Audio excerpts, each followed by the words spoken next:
welcome to Study IQ.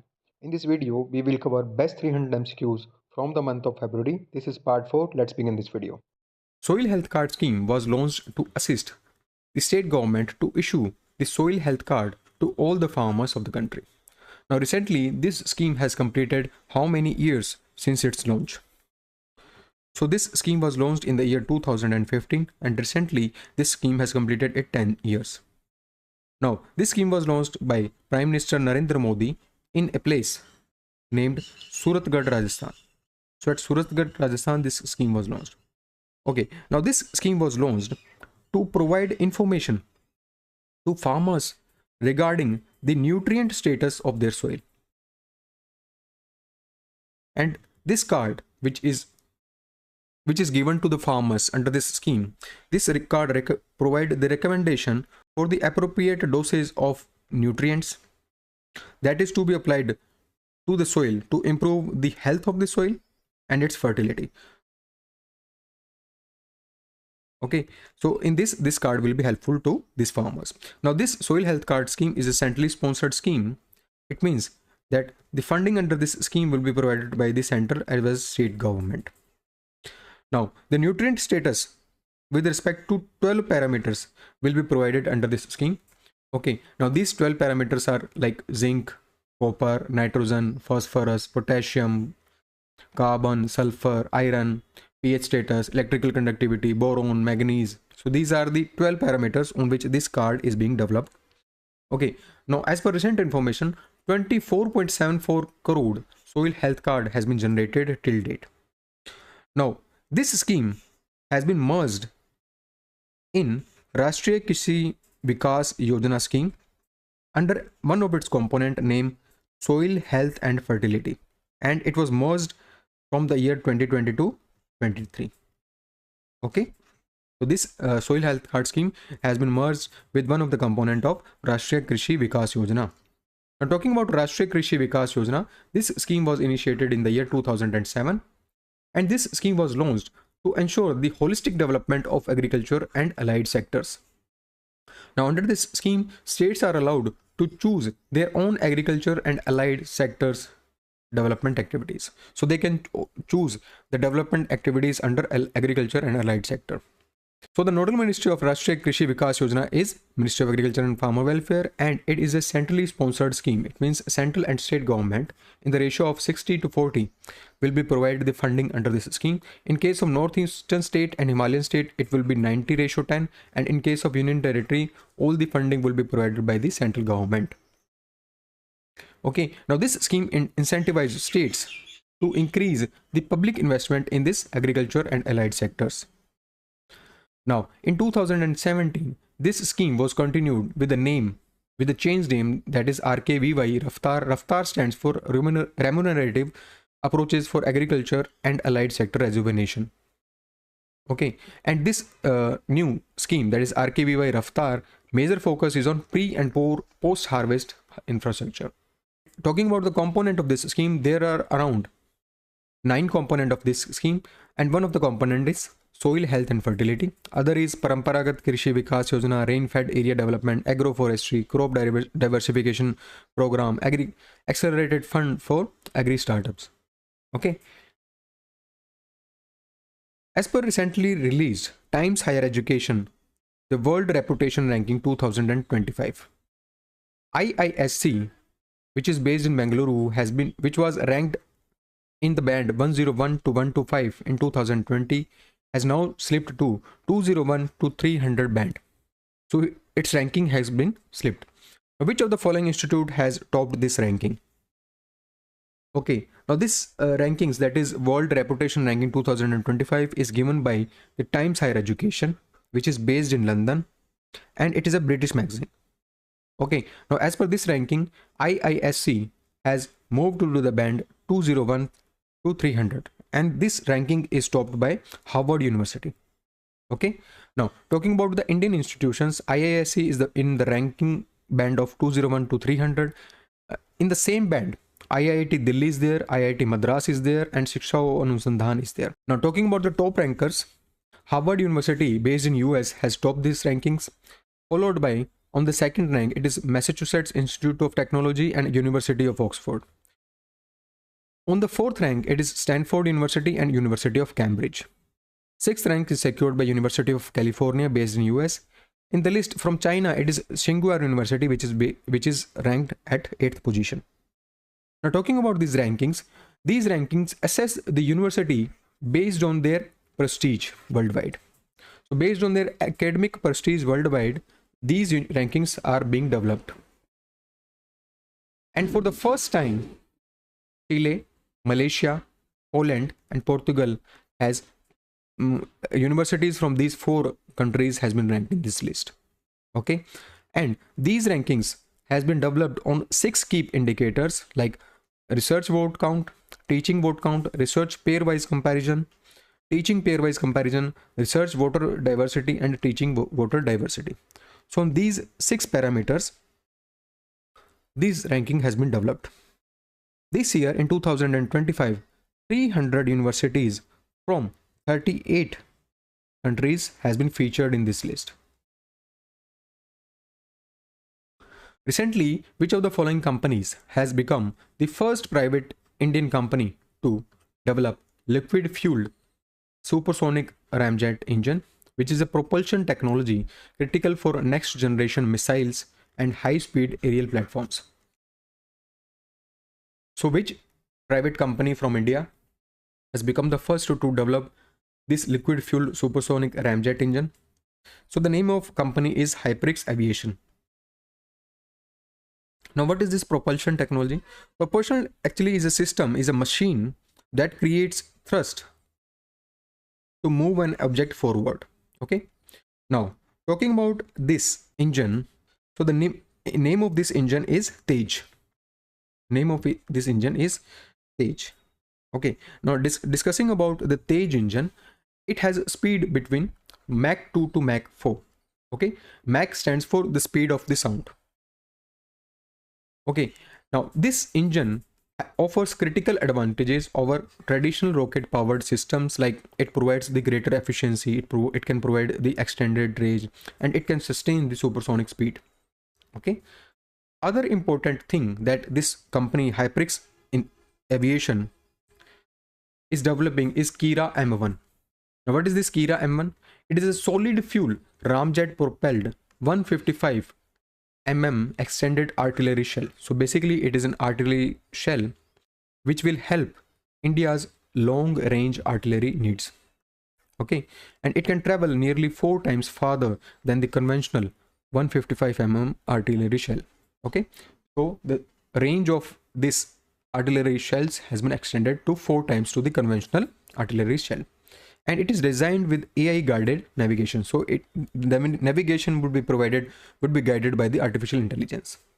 Recently, who among the following was awarded the governor's citation by Maura Healey, who is governor of Massachusetts, USA. Okay, so this governor's citation has been awarded to Nita Ambani. Okay, now this citation honors Nita Ambani for being the compassionate philanthropist and her dedication to make a transformative impact in education, healthcare, sports, arts, culture, women's empowerment in India and around the world. So being a compassionate philanthropist and her dedication towards making an impact in these sectors like education, healthcare, sports, etc. in India and the world, this award or this honor has been given to Nita Ambani. Now this is state's highest form of commendation, which is given to individuals, organizations or events that have demonstrated the exceptional merit or service. Okay, and it's given on the sole discretion of governor. As per recent information, which of the following state is set to launch an initiative that is NPROUD? Now this initiative aims to collect and scientifically dispose the expired and unused medicines. So to collect and dispose the expired and unused medicine, an initiative that is NPROUD has been launched by Kerala government. Now NPROUD stands for New Program for Removal of Unused Drugs.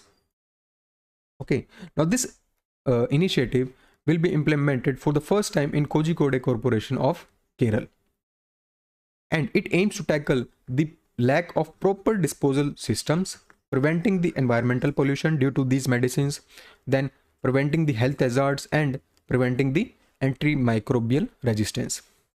Now, under this initiative, unused medicine will be collected from the homes during the scheduled interval, and the public can also drop them at designated blue boxes. Now, under these initiatives, the wholesale and retail pharmacies or the clinics can bring the expired stock to pre-assigned collection center, and the initiative is supported by the local bodies and Haritha Karma Sena members. Now, what is this Haritha Karma Sena members?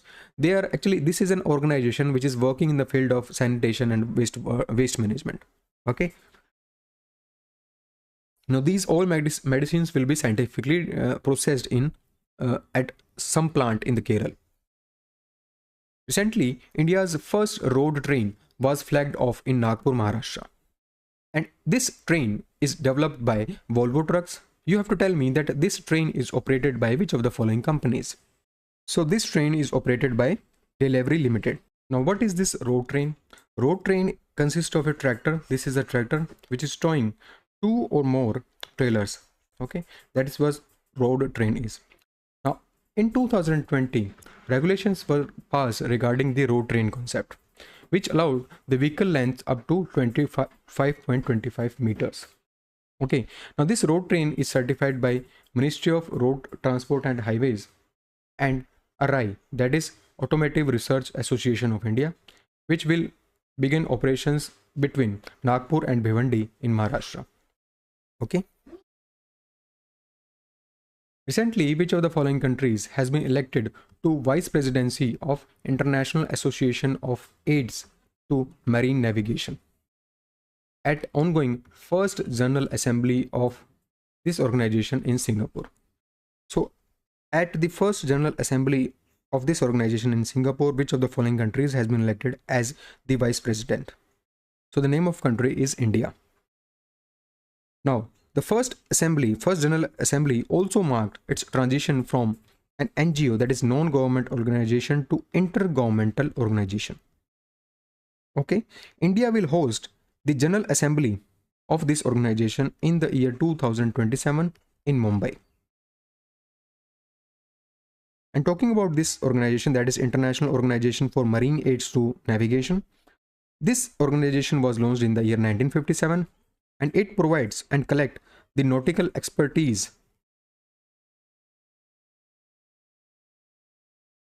and advice.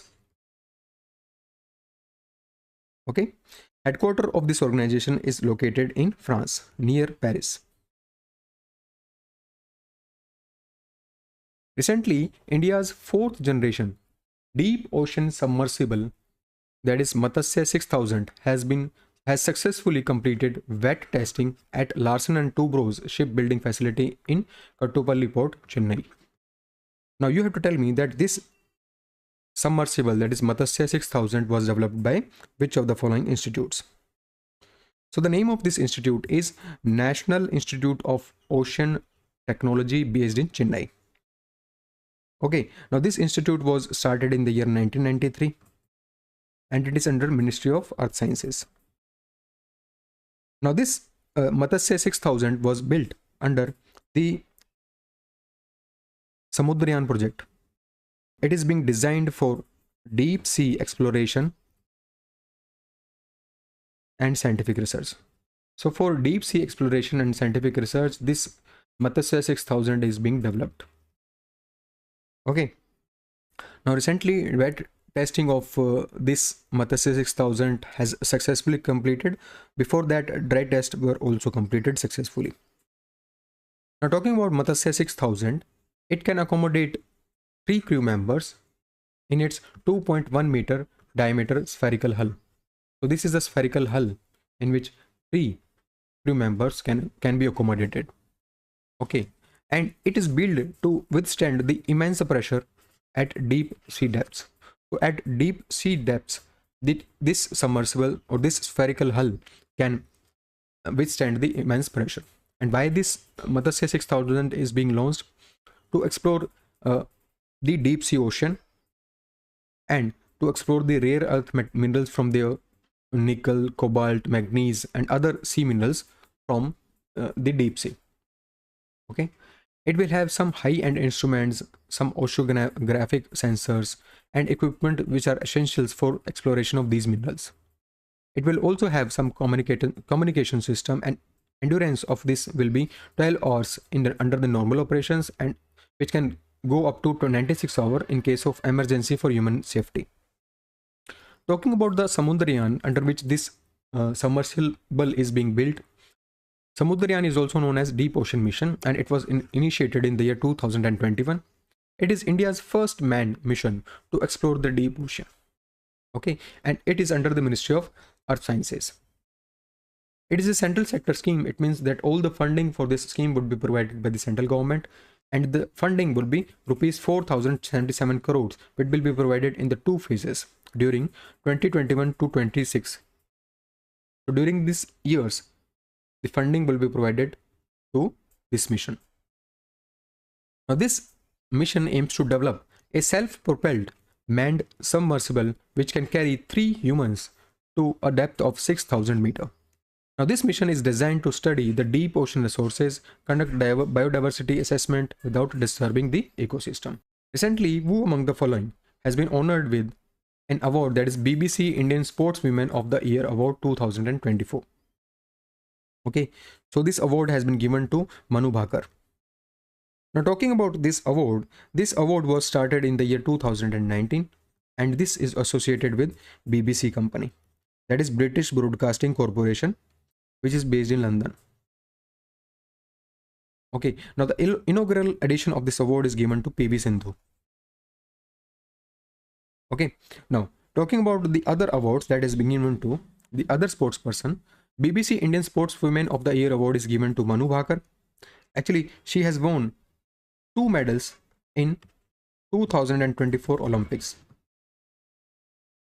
BBC Emerging Player of the Year Award is given to Sheetal Devi. She is the youngest Paralympic medalist. Third, that is Lifetime Achievement Award is given to Mithali Raj. She is associated with cricket, and she was captain of the Indian cricket team for 18 years.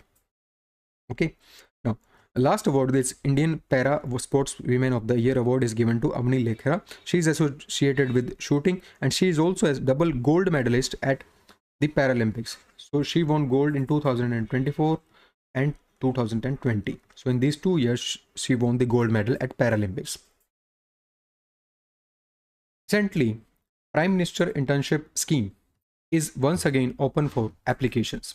Okay, now you have to tell me that this scheme is spearheaded by which of the following ministries. Okay, so this Prime Minister Internship Scheme is spearheaded by Ministry of Corporate Affairs. Now let us discuss about this scheme. Now this scheme is aimed to address the youth unemployment by providing the internship to these youth, and the target to provide internship is 1 crore. So to 1 crore young people, this internship will be provided under this scheme. This scheme was first announced in the Union Budget of 2024-25, and under this scheme, top 500 companies can participate. Okay, now this scheme is spearheaded by Ministry of Corporate Affairs. Talking about the eligibility criteria of this scheme, young people in the age group of 21 to 24 years can participate under the scheme, can apply for the internship. They should not be engaged in any kind of full-time employment, and the individuals who belongs to families with government employees are also not eligible. Graduates from prestigious institutions like IITs, IIMs, and those who have qualifications like Chartered Accountant and CMA are also included from this scheme. Okay. Now, this scheme is open to the candidates who have completed their high schools and hold degrees like BA, BSc, BCom, BCA, BBA, BPharma, and various diplomas. Now, this scheme is open to those youth too who are trained in ITIs and Kaushal Kendras.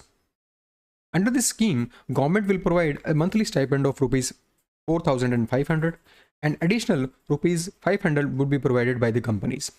So all in all, a monthly stipend of rupees 5,000 would be provided to the beneficiaries.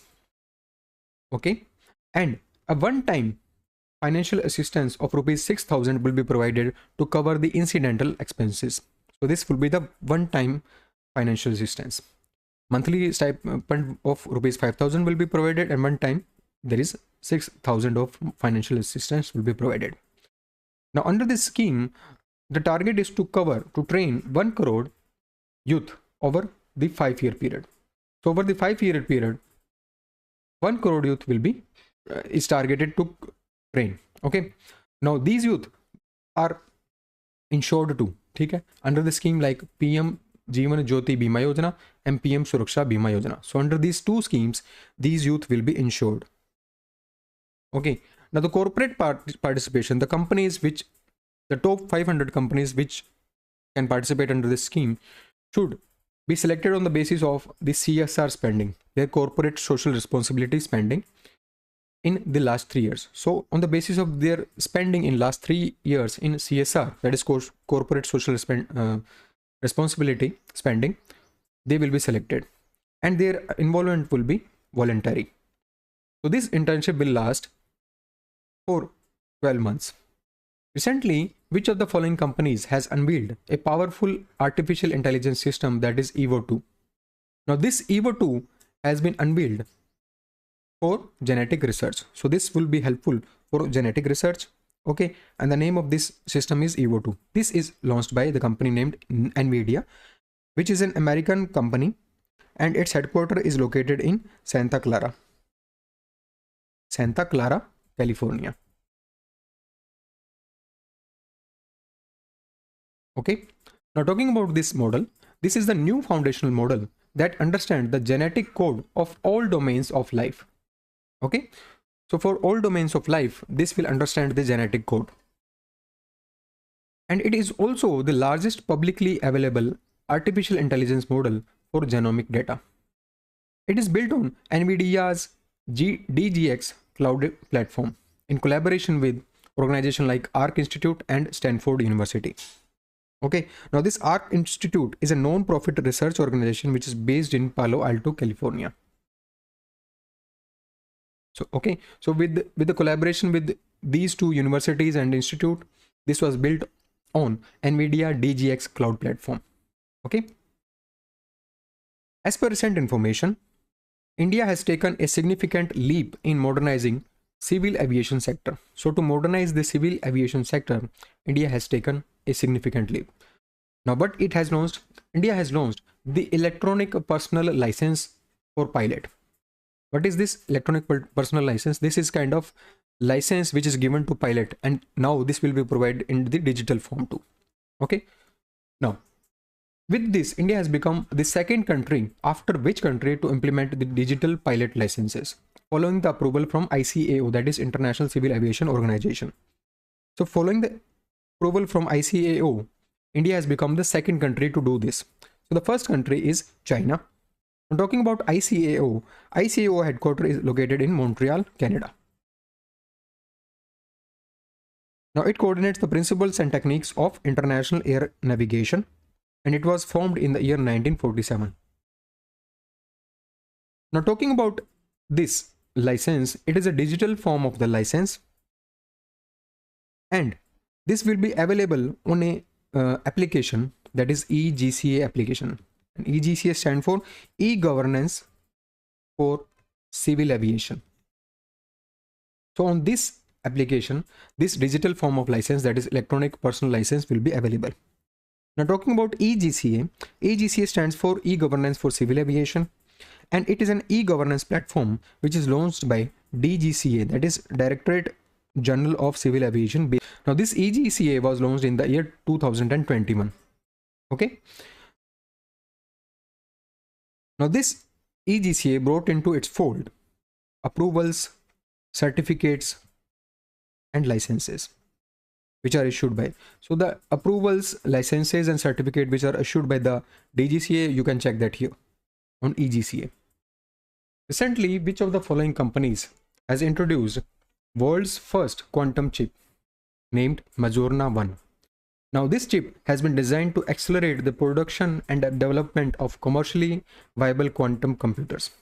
So, to accelerate the development of these quantum computer, this chip has been introduced. Okay. Now, this chip will enable to solve the industrial scale problems within years rather than the decades. So, it will also increase the speed of resolving the problems which are industrial scale. So the name of this chip is Mazorna 1 and it is associated with the company named Microsoft. Okay, now talking about this chip, it is world's first topoconductor. It leverages world's first topoconductor, which is a breakthrough type of material which can observe and control Mazorna particles. And it aims to produce the more reliable and scalable qubits. Now what is this qubits? Qubit is actually a fundamental unit of information. Unit of information. Okay, now this Mazorna 1 processor offers a clear path to fit 1,000,000 qubits on a single chip. So 1,000,000 qubit can be stored on a single chip. Now this chip leverages the world's first topoconductor. Okay, now this chip is created using indium arsenide and aluminium. Okay, and it is fabricated at Microsoft lab based in Washington state and Denmark. Okay, now this is a reliable by design and incorporate error resistance. Recently, central government has extended the tenure of Niti Aayog Chief Executive Officer BVR Subramaniam by how many years? So his tenure has been extended by 1 year. Okay, now talking about Niti Aayog was established in the year 2015 by replacing erstwhile Planning Commission. Okay, now this Planning Commission was instituted in the year 1950 and Niti Aayog is a premier policy think tank. So it is a policy think tank and its headquarters is located in New Delhi. Recently, Jal Kalash initiative was launched with an aim to collect and recycle used plastic water bottles from the Kumbh area, that is to prevent their harmful impact on the environment. So to prevent the harmful impact of plastic water bottles to the environment, this initiative, that is Jal Kalash initiative, has been launched. Okay, now under this initiative, aim is to collect and recycle the plastic water bottles. Now this is a 20-day campaign. Now you have to tell me that this campaign is organized in collaboration with which of the following organization? Okay, now this campaign is organized in collaboration with HCL Foundation. Now this HCL Foundation was established in the year 2011 and it is a corporate social responsibility arm of HCL Tech, okay, in India. Recently, Reserve Bank of India has introduced a mobile application which provides seamless access to macroeconomic and financial data which is related to the Indian economy. So you have to tell me the name of this mobile application. So the name of this mobile application is RBI Data. Now this application will help the users like researchers, students, policymakers and general public. It will offer them an interactive platform to explore the 11,000 economic data series. So the economic data or the data related to the Indian economy will be provided to the researchers, students, policymakers and general public through this platform. Okay, now this data will be simplified. It will be provided in this simplified form.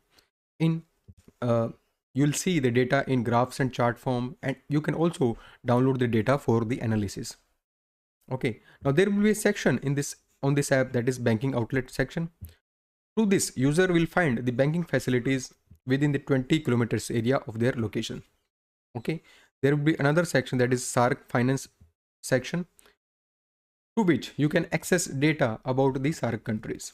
Okay, another important section is popular report section, which will through this you can frequently access the economic reports for your quick reference. So there are many sections under this app through which you can get the information related to the banking sectors and the data related to the Indian economy. Okay, now the name of this app is RBI Data. Now talking about SAARC, SAARC is an economic grouping between some nations, that is Afghanistan, Bangladesh, Bhutan, India, Maldives, Nepal, Pakistan, and Sri Lanka. So these are the 8 nations of these SAARC countries. So these are the SAARC countries. Okay. And this SAARC grouping was formed in the year 1985 and its headquarters is located in Kathmandu, Nepal. Recently, which of the following organization has announced a 500 crore technology adoption fund, which is a corpus which will support the space technology firms, especially startups and MSME, in developing the commercial viable products? So to develop the commercial viable products, InSpace, that is Indian National Space Promotion and Authorization Center, has announced a corpus of 500 crore. And the name of this corpus is Technology Adoption Fund. Now, this fund or this corpus will support the space technology firms like MSMEs or startups in developing the commercial viable products. Okay. Now, talking about this fund will invest in domestic research and development, and it will strengthen the collaboration between government agencies and private sector. Okay. And also through this fund, it will accelerate the development of indigenous space technology, and the reliance on the imported solution will be reduced through this. So talking about the financial support, this is a 500 crore fund, okay, in which it will offer the financial support of up to 60% of project cost to startups and MSME, and up to 40% to the larger industries, with a maximum funding cap of rupees 25 crore per project. So maximum of 25 crore per project will be provided under this corpus. 60%, up to 60% of the project cost will be provided to startups and MSMEs, and 40% will be provided to the larger industries. Okay, and the aim of this is to develop the commercially viable products. Talking about InSpace was established in the year 2020, and it comes under Department of Space. And its role is to promote the space activities. Okay, headquarters of InSpace is located in Ahmedabad. Recently, 300-year-old stone art of Patharkati village has been granted the geographical indication tag. Now, this village is associated with which of the following states? Okay, the Patharkati village is associated with Bihar, and it is located in Neemchak Bathani block of Gaya district of Bihar. Now, what is this Patharkati village? It is located in Gaya district of Bihar, and the name of this Patharkati was given by the Indore queen, Ahilyabai Holkar. So Ahilyabai Holkar has given the name of this village Patharkati, and recently the stone art of this village has received the GI tag. Now talking about GI tag, the GI tag in India come into force in 2003, and the first Indian product which received this tag was Darjeeling tea, and this is valid for 10 years. This tag is valid for 10 years, after which it should be renewed. Recently, IRDAI, that is Insurance Regulatory and Development Authority of India, has formed a high-powered committee. Now, the aim of this committee is to scrutinize the various aspects of Insurance Act 1938 and suggest amendment. Okay, now you have to tell me the chairman, who among the following has been appointed as the chairman of this committee. So the chairman of the committee is Dinesh Khara, who was the former chairman of SBI. Now, there are other 6 members. So, total there are 7 members in this panel. Other 6 members are N.S. Kannan, Girish Radhakrishnan, Saurabh Sinha, Rakesh Joshi, Alok Mishra, and L. Vishwanathan. Now, this committee is formed to scrutinize the Insurance Act of 1938. Now, what is this 1938 Act? It provides the legal framework within this industry, that is insurance industry. So, it provides the legal framework to the insurance industry. Also, the organization IRDAI was established under this act. Now, this act outlines the type of insurance policy that should be offered in India. Okay, like life insurance policy, general insurance, health insurance policy that need to be offered within India. Okay, now talking about other important features of this act, under this, only Indian company which is defined under Companies Act 1956, they are allowed to operate in India. So the companies, all Indian companies that are defined under Companies Act 1956, they are allowed to operate in India, and its foreign entity owned equity should be uh, should not exceed 49%. So the foreign entities who own equities in these companies, their equity should not be more than 49%. Now talking about IDAI, IDAI was established in the year 1999, and it is an autonomous body under the jurisdiction of Ministry of Finance. So it is under Ministry of Finance, and it regulate and provide license to insurance and reinsurance industries. Okay. Now its headquarters is located in Hyderabad, Telangana. Recently, 2025 Time Women of the Year list has been released. So you have to tell me who among the following from the list, from these options, is the only Indian woman on this list. So the only Indian woman on this list is Purnima Devi Burman. Now Purnima Devi Burman is a biologist from Assam. She is associated with Assam and she is a biologist. And she is known for her conservation work of Hargila. Okay. Now this is an bird which is in English it is known as greater adjutant stork. So to conserve Hargila or greater adjutant stork, she is known for her conservation work. Okay, so to conserve this, she is a founder of Hargila Army, which is an all-female conservation initiative.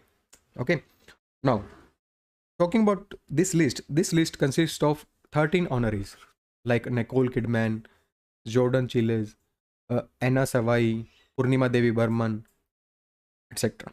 Okay, now this list is given by The Time, which is an American news magazine which is based in New York City. Recently, which of the following ministries has mandated all renewable energy implementing agencies and state utilities that they must incorporate a minimum of 2 or co-located energy storage system, which is equivalent to 10% of installed solar projects capacity in the future solar tenders. Okay, now let us discuss about this question in detail. Now, Ministry of Power has mandated that in all future solar tenders, so in all future solar tenders, all renewable energy agencies must incorporate 2 hours of co-located energy storage system. Okay, now what are these energy storage system or co-located energy storage system? Co-located energy storage system is a kind of system where batteries, or we say energy storage units, are placed at same location. Batteries are placed at same location where these plants, these energy sources like solar or wind farms are there. Where solar plants are there, their battery at that location battery should be there. Why? To store. This will help in storing and utilizing the power. So to store power, these batteries should be there. That is what co-located energy storage system are known as. Okay. Now, by storing this power, they can utilize this power during the period when there is low production. So in the event of low production, this stored energy or stored power will be utilized. That is what co-located energy storage systems are. Okay. Now, recently Ministry of Power has mandated the agencies to incorporate a 2 hour of co-located energy storage systems. Okay. Now, talking about this, the government has government through this mandate, government is expecting that around 14 gigawatt or 28 gigawatt hour of storage capacity will be installed by the year 2030. Okay. Recently, Forbes India has released 5th edition of Top 10 Richest Women in the World 2025 list, highlighting significant wealth amassed by women across different sectors. Now you have to tell me that who among the following has secured the top position globally as per this list. So the top position in this list is secured by Alice Walton. Alice Walton, she is associated with the company name Walmart. Okay, now these are the top 10 persons in this list. Alice Walton has topped this list, followed by Francois Betancourt. She is associated with the company named L'Oreal. And on third, it is Julia Koch and family. She is associated with Koch Industries. On this list, on the seventh is Indian Savitri Jindal and family. She is associated with JSW Group. Okay. Now, as per this list, women now account for 13.3% of global billionaire population in 2024. Recently, government has extended the term of Chief Economic Advisor by 2 years till March 2027. Now you have to tell me that who is the Chief Economic Advisor of India. So the Chief Economic Advisor of India is V. Anantha Nageshwaran, and his tenure has been extended by 2 years. Okay, now the work of Chief Economic Advisor is he is responsible for giving advice to the government related to economic policies. And he also draft his office, that is Chief Economic Advisor's office, also draft the economic survey. Other recent appointments are Chief Election Commissioner of India is Gyanesh Kumar. So Gyanesh Kumar has been appointed as the Chief Election Commissioner of India. Okay. As per recent information, which of the following states has recorded the highest number of bird species across 37 states and union territories with 543 species, topping the national bird count list for the third consecutive year? So for the third consecutive year, which of the following states has topped this list? Okay, with 543 species. Okay, so the name of this state is West Bengal. So West Bengal has 543 species, followed by Uttarakhand has 444 species, and Assam has 414 species. So all in all, on an India level, there are 168 species in India. And when we talk about the checklist is led by Kerala. Talking about this bird count, that is Great Backyard Bird Count, that is GBBC, it is an annual global bird watching event which is held every February. Now, during the event, the bird enthusiasts from around the world count and report the bird species they observe online. Now, this initiative will help monitor the bird population and biodiversity on a global scale. Bird count was launched in the year 1998 by Cornell Lab of Ornithology and National Audubon Society of USA. Now, this lab is located in New York, and this society is located in Manhattan, USA. And India joined this bird count in year 2013. Recently, which of the following organization has allowed one-time mandate on UPI for insurance companies through a new payment mechanism called Bima application supported by the blocked amount, Bima ASBA. So through this Bima SBA, which of the following organization has allowed the one-time mandate on UPI for insurance companies? Okay, now the organization name is IRDAI, that is Insurance Regulatory Development Authority of India.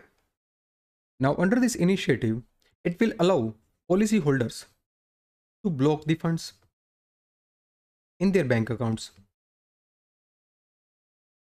for the premium payment of the insurance policies. Okay, so it will basically simplify the payment procedures for the life and health insurance policies. So for LI and HI, this will simplify the payment procedures, and with the help of this OTM initiative, it will block the fund of the policy holders so that the bank in the bank account, so that payment could be done swiftly.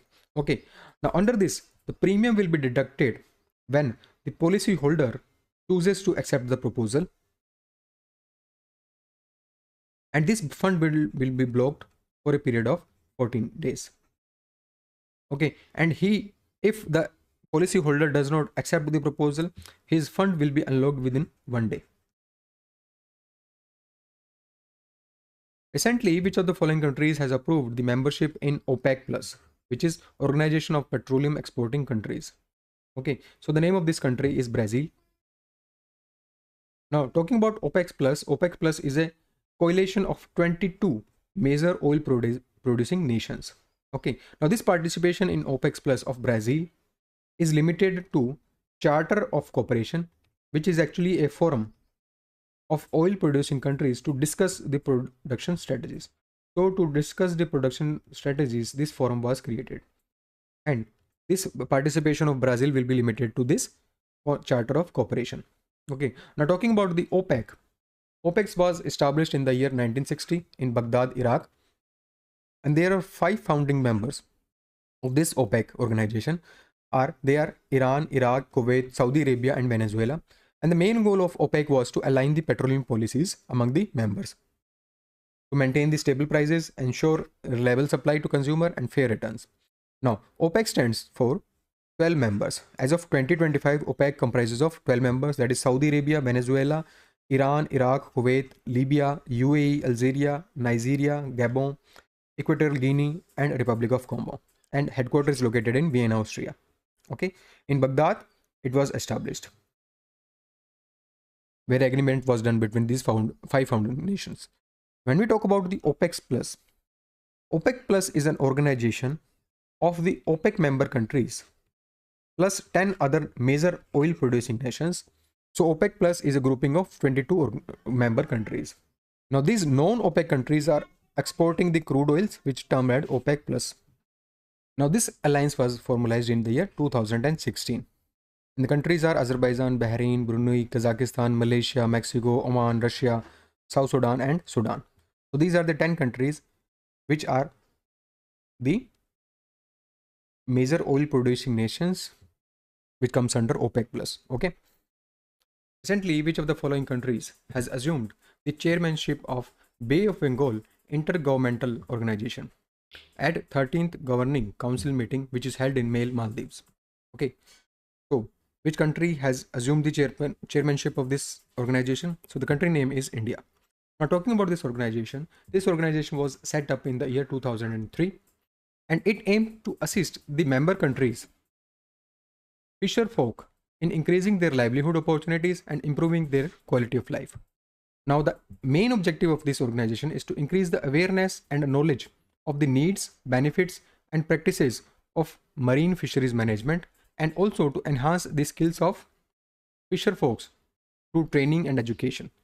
Also, it aims to transfer the appropriate technologies for the development of small scale fisheries. So basically this program or this organization is associated with the development of fisher folks. So to develop skill in the fisher folks in managing the fisheries management or development of small scale fisheries, this organization was started in the year 2003. Secretariat of this organization is located in Chennai. So this organization is evolved from erstwhile Bay of Bengal program, which was set up in the year 1979. Recently, government has introduced an updated scheme to provide the high quality coaching to children which are covered under PM Cares scheme. Okay, along with the student of SC and OBC community. So from the student of SC community and OBC community and the children who are under the scheme named PM Cares scheme, this scheme is launched from them. Okay, so to provide high quality coaching to these students, government has launched an updated scheme.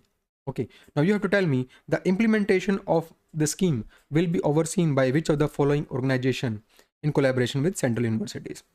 So the updated scheme will be implemented by, or it will be overseen by, the Dr. Ambedkar Foundation in collaboration with the central universities. Now talking about the children who are associated with PM Cares scheme. Now what is this PM Cares scheme? Now PM Cares scheme was launched in the year 2021, and it was launched to support those children who lost their both parents or legal guardian or adoptive parents or surviving parent due to COVID-19. So during COVID-19, those students who have lost both their parents, legal guardian, adoptive parent or supporting parent, this scheme is launched for those students, PM Cares scheme. Okay, and it was launched in the year 2021. Okay, now the students who are enrolled in PM Cares scheme will be given the high quality coaching under this updated scheme. Now talking about this updated scheme, this scheme was originally launched during the 6th 5-year plan. Now this 6th 5-year plan was launched in 1980-85.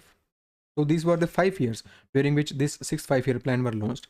Now talking about this scheme will provide the coaching related to competitive exams like civil service examination, state public service examination, office grade recruitment in banking sector, insurance sector, public sector undertakings. It will also provide the coaching for entrance exams into the premier institutions like IIT, NEET, CAT, CLAT. Okay, so the students who are preparing for these examinations like JEE, NEET, CAT, CLAT, coaching will be provided to those students too. Students who are aspiring for international studies and for these exams, GRE, GMAT, coaching will also be provided. For defense related exams like NDA, CDS, coaching will be provided. So in many areas, coaching will be provided to these students. And all in all, annually, 3,500 students will be selected for this scheme. Okay, and 70% of these seats will be allocated to SC student and 30% will be provided to the OBC student. And 30% of all these seats will be reserved for female candidates. And in case of there is no enough female candidates applying for this category, okay, these seats will be filled by the male candidates from the same category. Now, to eligible for this scheme, students from SC or OBC community, their family income should be less than or equal to rupees 8 lakh. And they must score at least 50% of their 50% score in their previous board examination. Selection process will be conducted online, and the student who are covered under PM CARES scheme, there will be direct admission for those students. Okay, now under this scheme, government will fully cover the coaching fees for the students who within the range of rupees 20,000 to 75,000, and a monthly stipend of rupees 4,000 will be provided to these students for up to 12 months. So the student who pass the main examination of civil services and state services, they will be given the additional amount of rupees 15,000 to prepare for the interviews. Now, the coaching center under this scheme will be operated by the Dr. Ambedkar Center of Excellence, and each participating university must enroll 50 students with no more than 4 different courses being offered per institution. Recently, Microsoft Research introduced a new AI model that integrates visual and language processing, enabling it to function both digital and physical environment. So it will function, this AI model will function in both digital and physical environment, and it will integrate visual and language processing. Now you have to tell me the name of this AI model.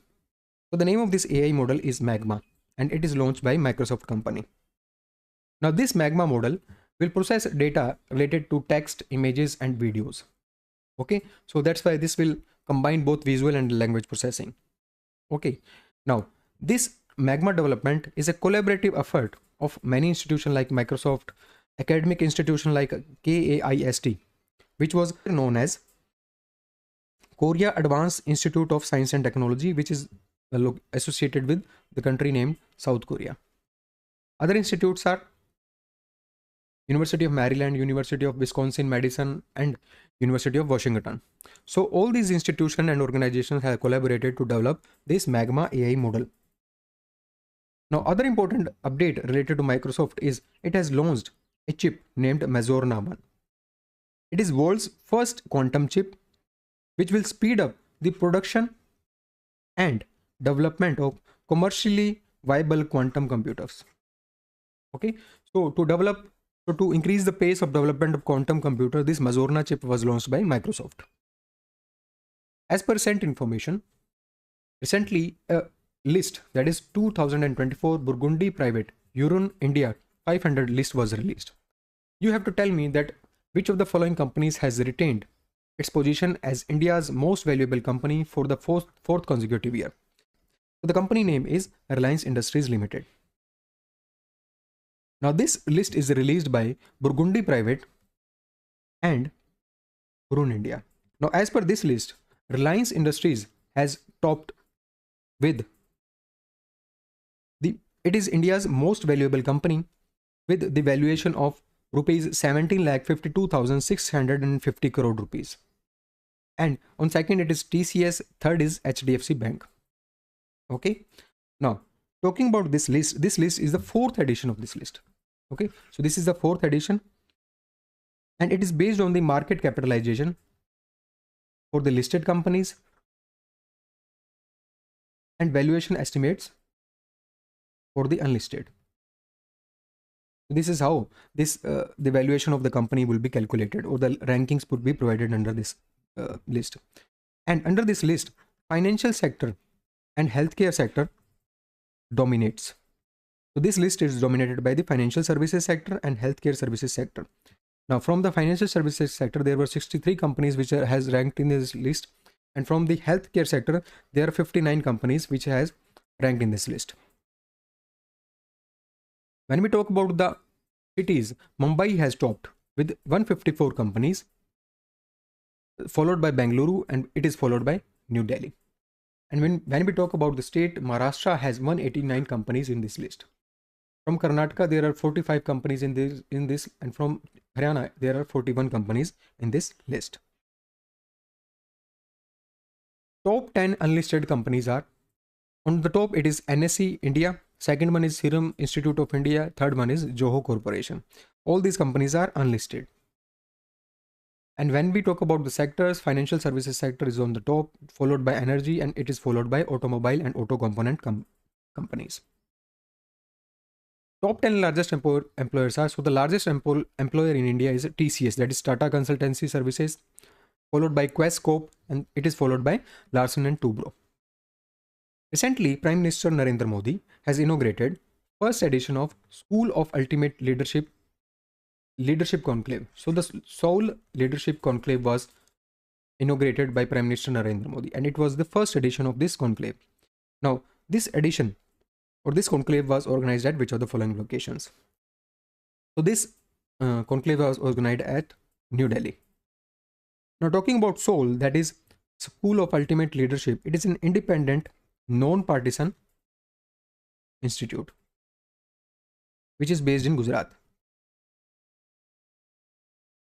Now, this was the 2-day conference where the many stakeholders like the people from politics, sports, arts, media have participated and shared their inspiring life journeys and different aspects related to leadership.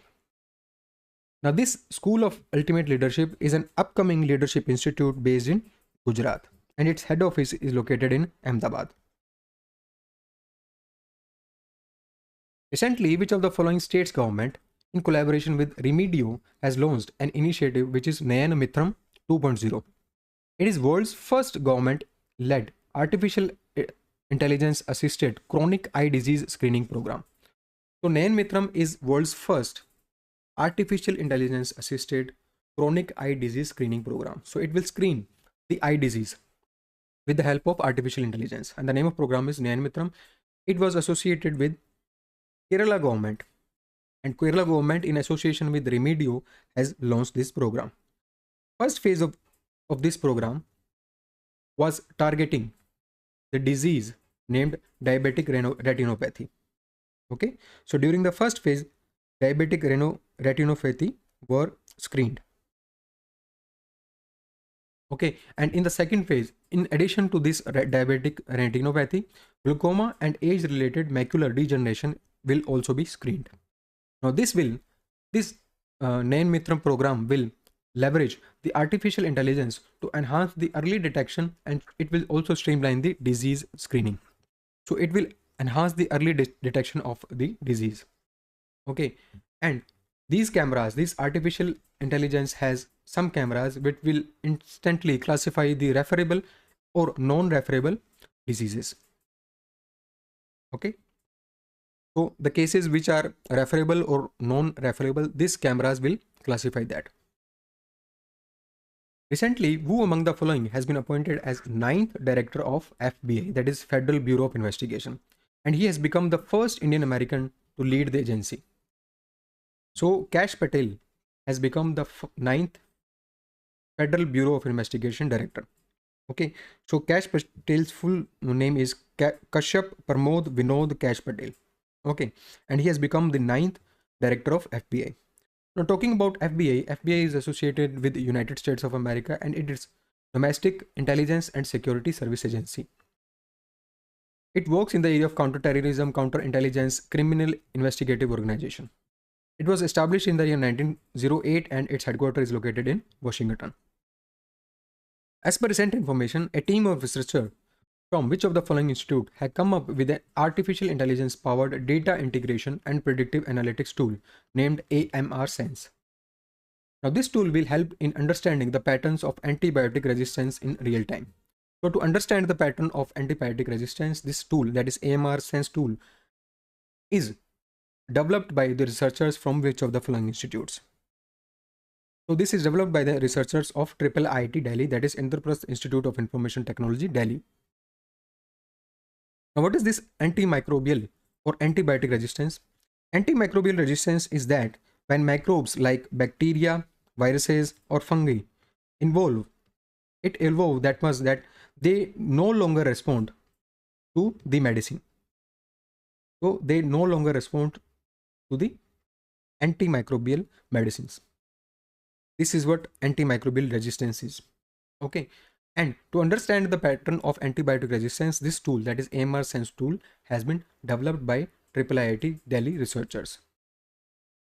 Okay. Now, as a part of collaboration between IIIT Delhi, Center for Health Research and Innovation Path, Tata 1mg, ICMR, this AMR Sense has been deployed to use the routine data that is generated in hospital to generate accurate insight related to antimicrobial resistance. So the data which is generated by the hospitals, this will use that and it will generate the accurate insight related to antimicrobial resistance. Okay, now there are 4 components which is associated with AMR Sense. First one is community engagement, second one is data integration, third one is predictive analytics, and fourth one is AMR Aura scorecard. Now this scorecard will monitor and evaluate the AMR trends. Recently, Association of Mutual Funds in India, AMFI, has announced the Choti SIP, which is a systematic investment plan designed to make mutual fund investing accessible for first-time investors and those from underserved communities. So people who are the first-time investors and are associated with the underserved communities or the segments, they can invest in these SIP, that is known as Choti SIP. You have to tell me that this SIP is of what amount. So this SIP is of rupees 250 amount. Okay, this is known as the Choti SIP. Now recently there were 3 initiatives that has been launched by AMFI. Okay, that is Association of Mutual Funds in India. First is Choti SIP, second one is Tarun Yojana, and third one is Mitra. Okay, now let us discuss about the Tarun Yojana. Now Tarun Yojana is aimed to provide the financial literacy training to school teachers and students. Okay, so to provide financial literacy to school teachers and students, this Tarun Yojana was launched. Now under this scheme, in the pilot phase, 5,000 students are targeted, under which top 20% of the students who performed well in the AMFI exams will receive rupees 100 of SIP, rupees 100 each month in their SIP accounts for the 2 years. So all in all, 2,400 rupees will be provided to top 20% of these students who have scored well in AMFI exams. This is what Tarun Yojana is. Now, Choti SIP is what it introduces 250 SIP plan, which is aimed for those first-time investors and the people from underserved segments, which want to make the mutual fund investing. Okay, those who want to invest in mutual fund, this is for them. Mitra platform stands for Mutual Fund Investment Tracing and Retrieval Assistant. It aims to this is a platform which aims to identify and recover inactive and forgotten mutual fund holdings. So the investors who have forgot their mutual fund holdings or mutual fund portfolios, they can identify that and recover that. Okay, through this platform. We have already discussed this in previous classes. Recently, State Bank of India research report has estimated India's GDP growth to come in at what percentage in financial year 25 on the assumption that there is no major revision that is going to take place in Q1 and Q2 growth figures that is released by NSO. Okay, now as per this, the India's GDP is estimated to grow at 6.3%. Okay, now as per this, in the quarter 3 of financial year 25, SBI is projected the real GDP of 6.2 to 6.3%. For the quarter 4, it has estimated it is above the 6.5%. And for the financial year 25, it has estimated the GDP growth of India at 6.3%. And as per NSO, it is 6.4%. As per recent information, Bhavantar Bharpai Yojana benefits will be extended to the potato growers. So the farmers who are associated with the who are growing the potatoes, this Yojana benefits will be extended to them. You have to tell me that this scheme is associated with which of the following states. So this scheme is associated with Haryana government, and under this scheme will protect the farmers from the financial losses due to declining the market prices. So due to the declining of the market prices of the farmer produce, this scheme will protect those farmers from the financial losses. Now under this scheme, a protected price is set, okay, of each crop. Now when the market price drop below this benchmark, or when the farmer sells in the mandi, they will receive a compensation.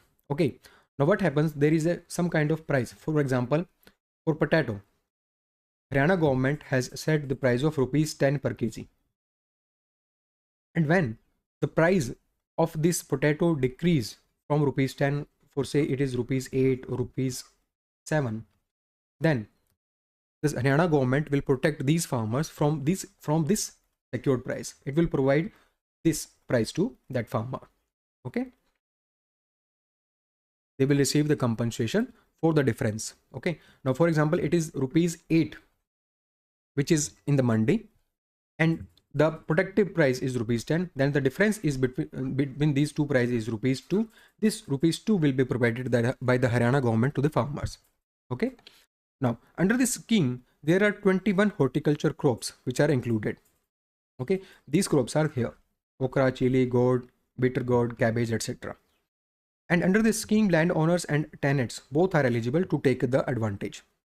Recently, who among the following has been cleared to become the first person with a physical disability to take part in a mission of ISS, that is International Space Station? So who has become the first person, has been cleared as the first person to with a physical disability to take part in the mission of ISS? It is John McPhail. Now John McPhail is a former Paralympian, and he was a bronze medalist in 2008 Beijing Paralympics. Okay,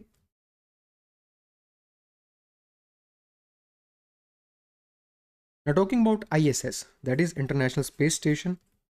It is a space station which is maintained in low Earth orbit, and it is a collaboration of 5 space agencies like NASA, Roscosmos, which is associated with Russia. Third one is European Space Agency. Fourth one is JAXA, that is associated with Japan. And fifth one is Canadian Space Agency. It is a collaboration of these 5 space agencies. As per recent information, Desh Ka Prakriti Parikshan Abhiyan has achieved unprecedented 5 Guinness World Records. Okay, now you have to tell me that this Abhiyan is led by Ministry of Ayush, and it is managed by which of the following institutes? Now this is managed by NCISM, which is based in New Delhi, National Commission for Indian System of Medicine. Now what are these 5 Guinness World Records? It is most pledge received for health campaign in 1 week, most pledge received for health campaign in 1 month, most pledge received for health campaign, largest online photo album of people displaying digital certificate, and largest online video album of people saying the same sentence. So these are the 5 Guinness World Record which is achieved by the people under this Abhiyan, that is Desh Ka Prakriti Parikshan Abhiyan. Now, talking about this Desh Ka Prakriti Parikshan Abhiyan, it is led by Ministry of Ayush, and it's managed by National Commission for Indian System of Medicine. And it focuses on identifying the individual's unique mind-body constitution, which is also known as Prakriti. So to identify the Prakriti of the individuals, this Abhiyan was launched by Ministry of Ayush. And the target of this Abhiyan is to reach 1 crore families in a month-long campaign. So this is a month-long campaign in which 1 crore families are targeted to reach. Now, under this campaign, person of 18 years and above will be included. Recently, which of the following countries has published a map defining its baseline claim in Gulf of Tonkin? So, to define its baseline claim in Gulf of Tonkin, which country has published a map? So, the country name is Vietnam. Here it is Vietnam, here it is Gulf of Tonkin. So, to define the baseline claim, Vietnam has published this map. Now, what are these baseline? Baseline are used to determine the limits of territorial waters.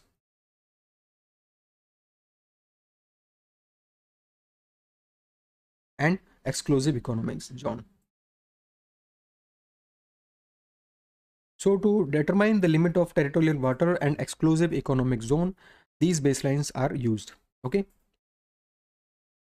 Now talking about Gulf of Tonkin, it is also referred as Bibu Gulf in Chinese, and in Vietnamese it is known as Bac Bo Gulf.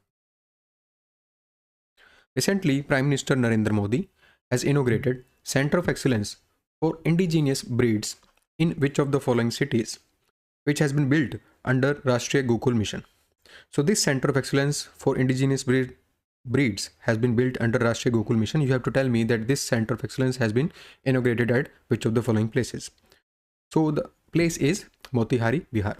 Now talking about the objectives of this Center of Excellence, the major objective is to introduce the cutting edge in vitro fertilization technology and produce elite animals of indigenous breeds. Okay. Now, another important objective of this Center of Excellence is to train farmers and professionals in modern reproductive technologies. Okay. So these are the 2-3 important objectives of this Center of Excellence. Another important thing that happened is the 19th installment of Pradhan Mantri Kisan Samman Nidhi Yojana has been released. Okay. Now this has been released in Bhagalpur, Bihar.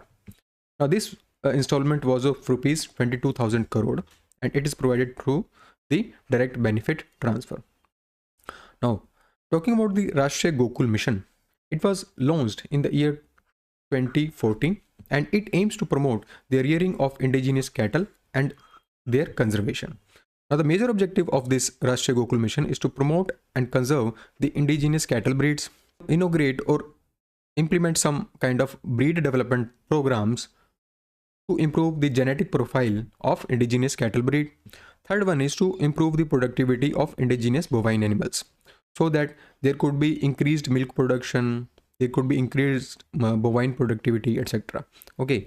Now, this mission was launched as National Program for Bovine Breeding and Dairy Development in 2013, but it was renamed in the year 2014 as Rashtriya Gokul Mission, and it became as a independent scheme in 2014. Okay. Now talking about the Pradhan Mantri Kisan Samman Nidhi Yojana, this scheme was launched in the year 2019 and this scheme is implemented by Ministry of Agriculture and Farmer Welfare. Now under this scheme, rupees 6,000 per year is provided to the farmers in 3 equal installments. Okay.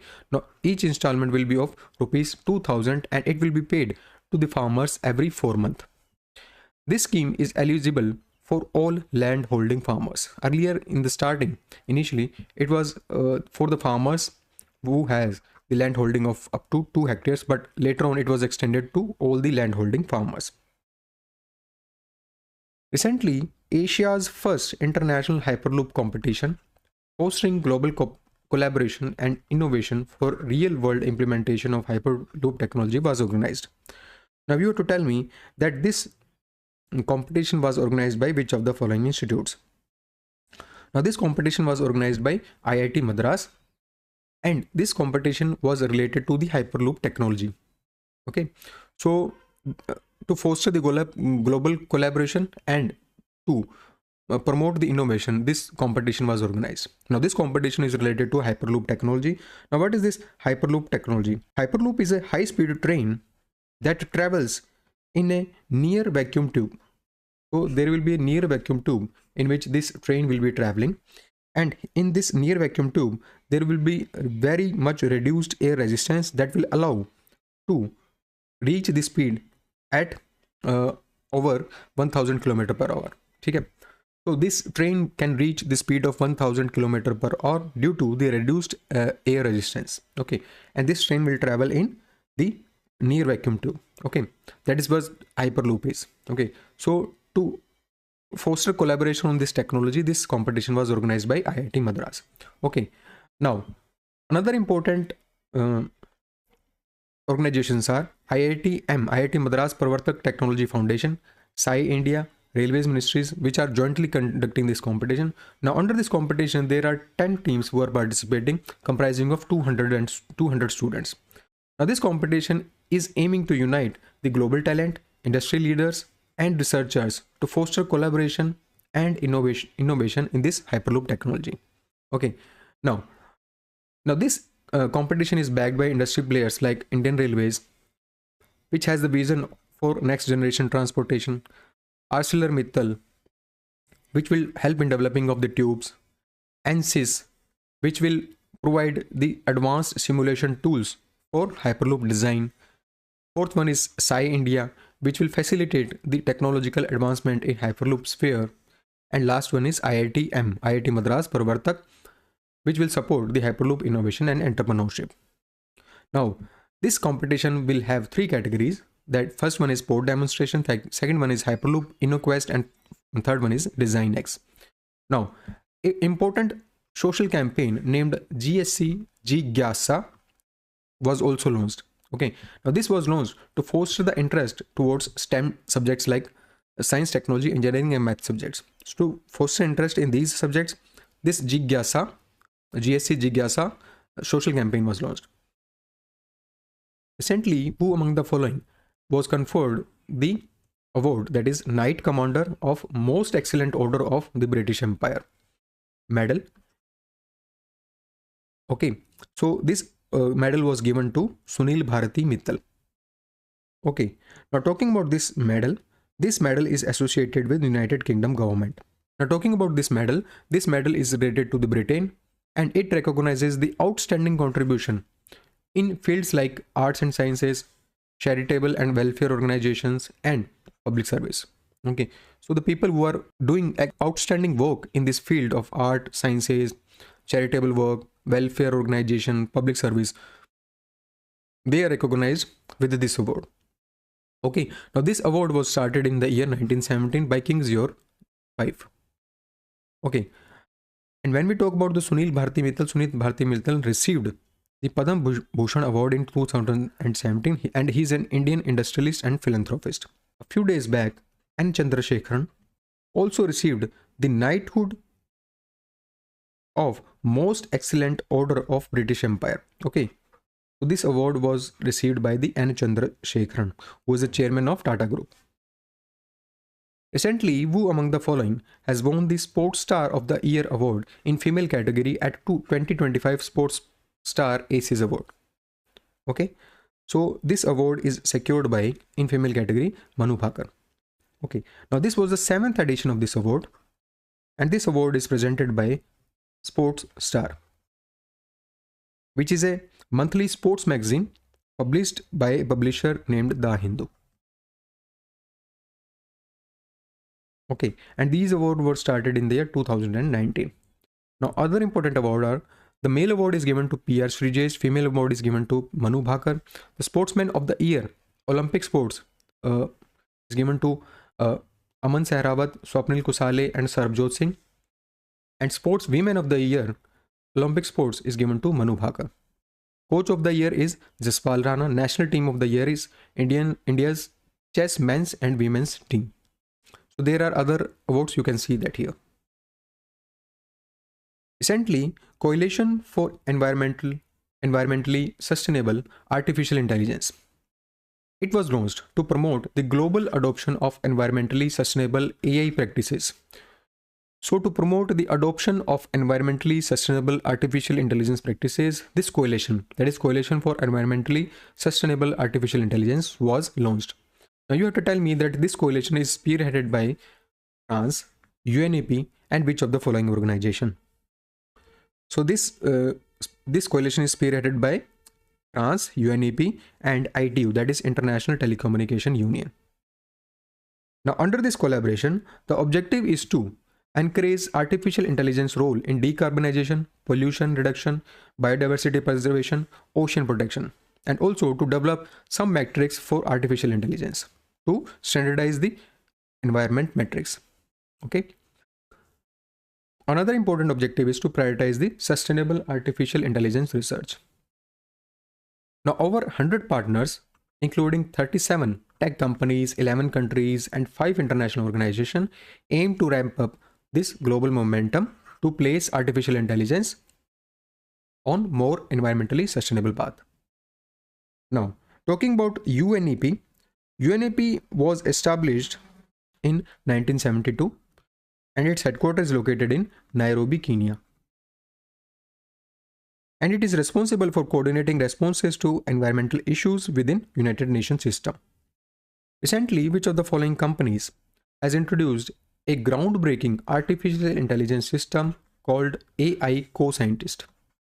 Now, this AI Co-Scientist is designed to support the researchers in generating new scientific hypotheses and research proposals.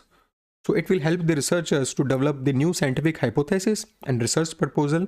The name of this system is AI Co-Scientist. You have to tell me that this is developed by which of the following companies. So the company name is Google. It is built on Gemini 2. It will help the researchers in navigating the vast amount of scientific literature and data.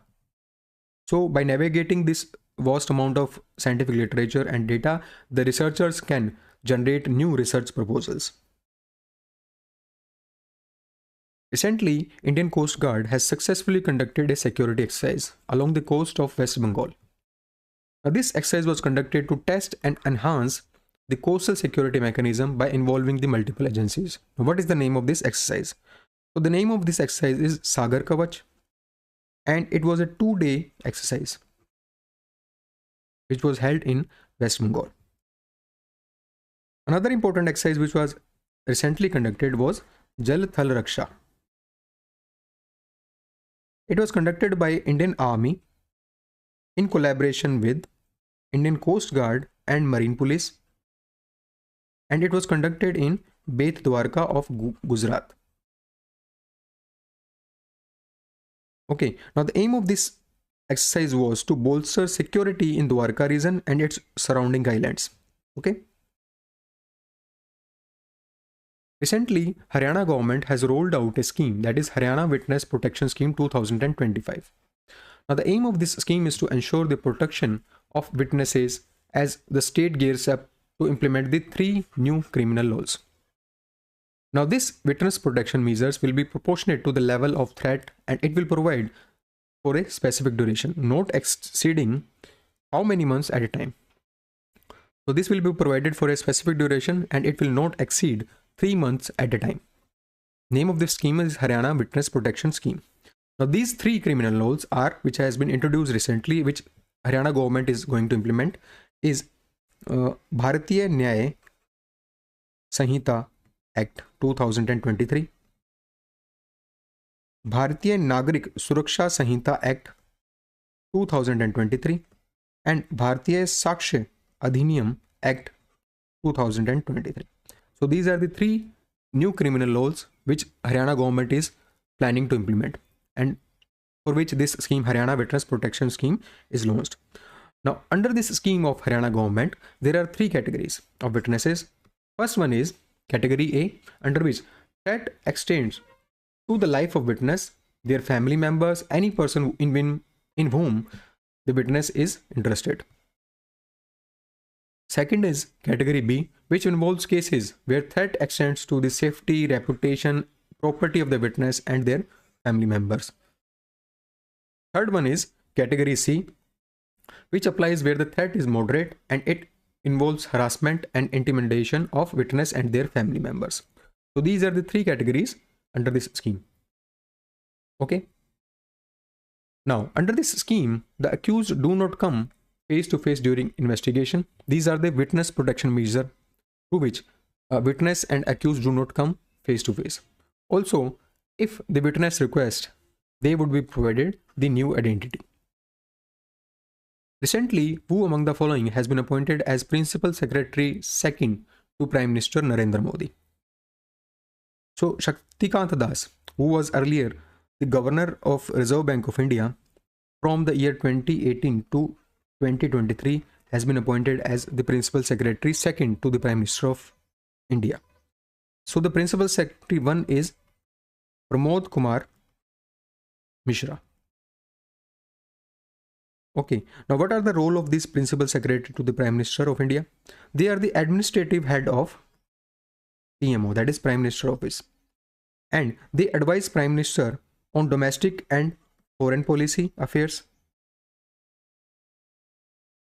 They oversees the affairs of ministries and department which are assigned by the Prime Minister.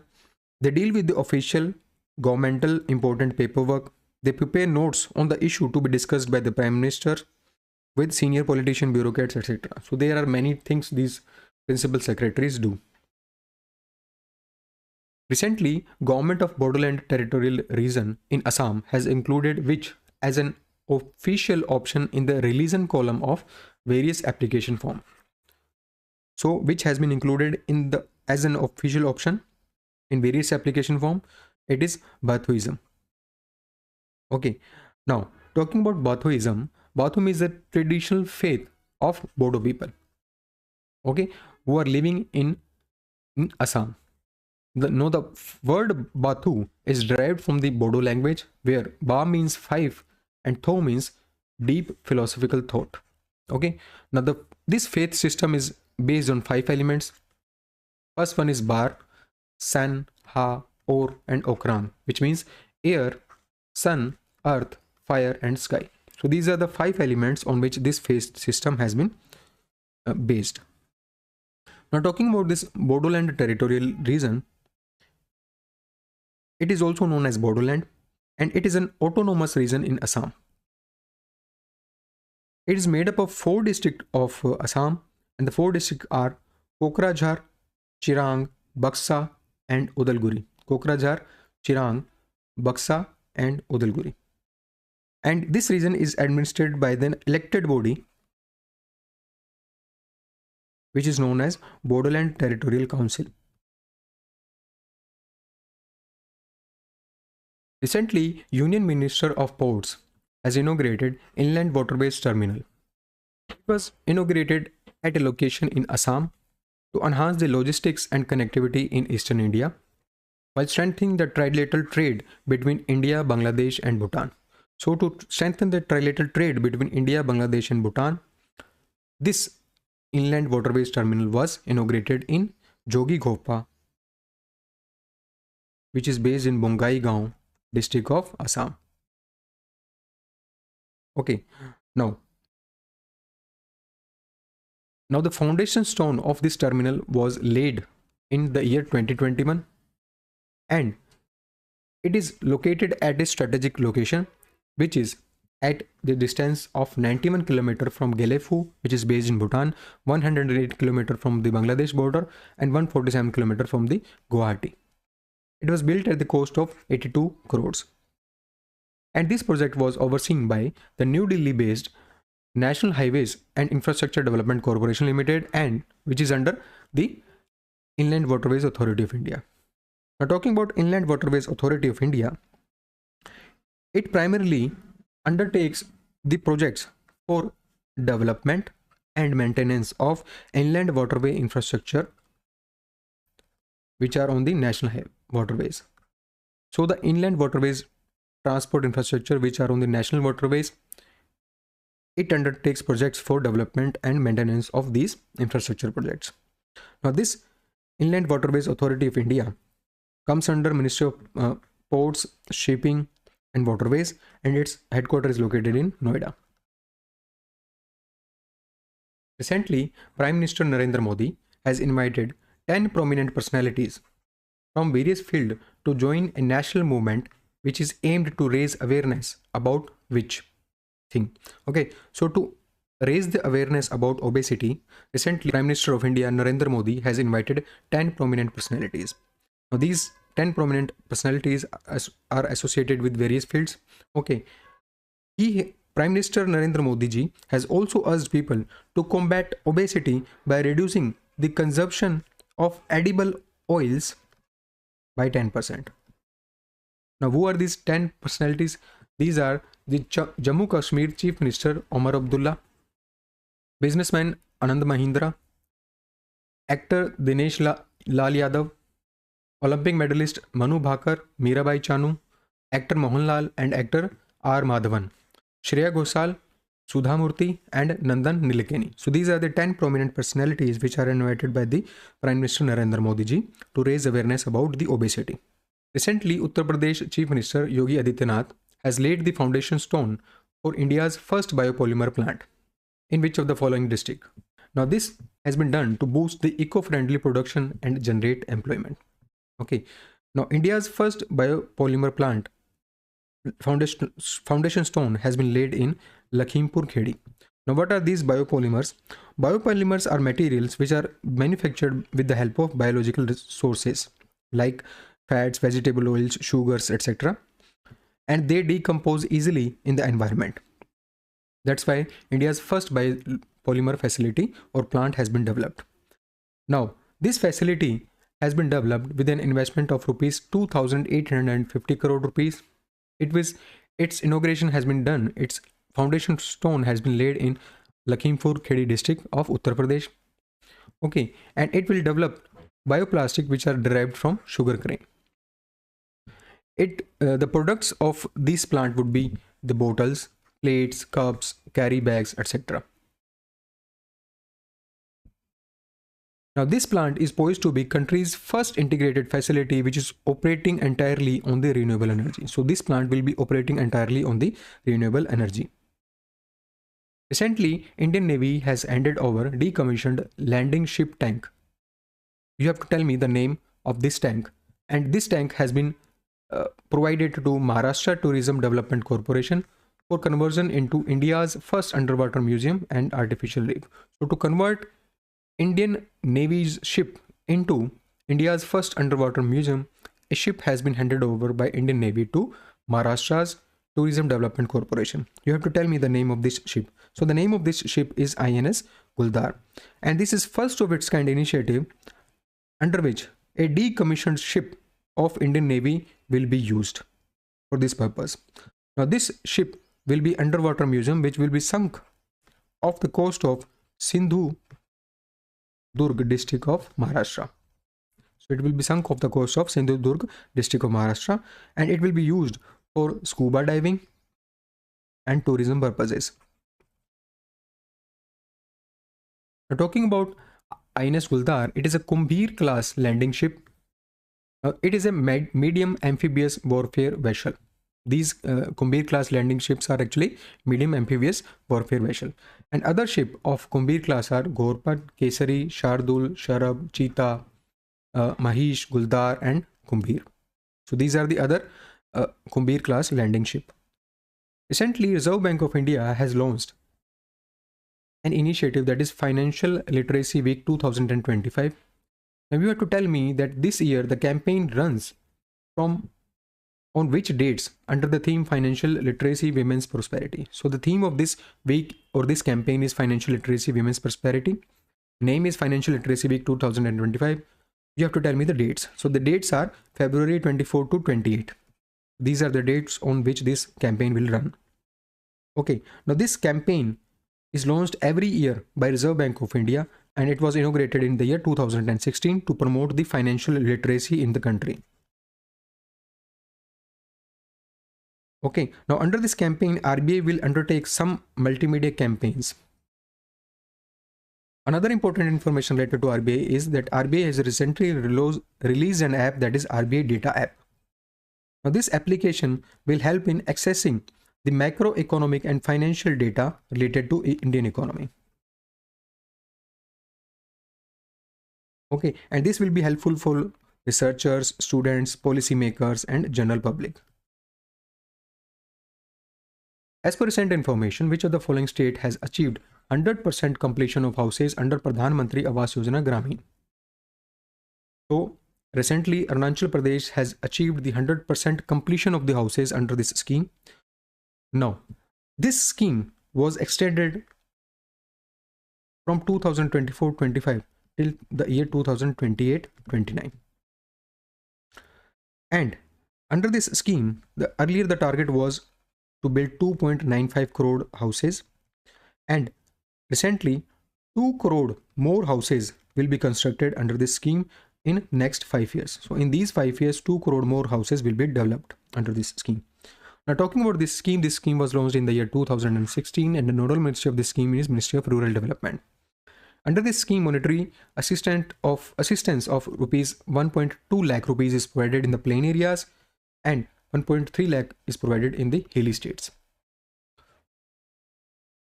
There is another scheme that is related to this Awas Yojana, that is Pradhan Mantri Awas Yojana urban scheme, which was launched in the year 2015. Pradhan Mantri Awas Yojana urban scheme, it was launched in the year 2015. Nodal ministry of this scheme, Ministry of Housing and Urban Affairs. And under this scheme, houses will be built in the urban areas.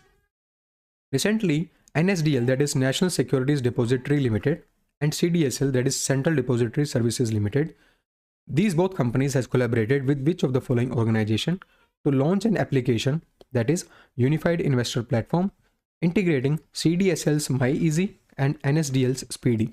So by integrating MyEasy and Speedy, an app, that is Unified Investor Platform, has been developed by NSDL and CDSL in collaboration with which of the following organization? Organization name is SEBI, that is Securities and Exchange Board of India. Now this platform will provide investor the consolidated view of their financial statements, shareholdings, investments. Now this platform will source data directly. It will source data directly from exchanges, depositories, and clearing firms, to which it will provide the consolidated views of the financial statement, shareholding, and investments. Okay, now talking about this platform, that is MyEasy, which is associated with CDSL. MyEasy provides the easiest facility to view the holding details and transaction details to the customers. And when we talk about the Speedy is a platform which enables the Demat account holders to submit instruction directly on the internet. So to submit instruction directly on the internet, this Speedy platform was launched by NSDL. Now NSDL is first electronic security deposit which is based in Mumbai. Now it is based in Mumbai. And CDSL is also a central securities depository which was founded in the year 1999, and it is also based in Mumbai. Tarbandi Yojana was launched to assist farmers in protecting their crops from damage caused by stray animals. So the crops which is damaged by the stray animals, a scheme was launched for to protect that crop from the stray animals. Okay, now this scheme is associated with which of the following state government?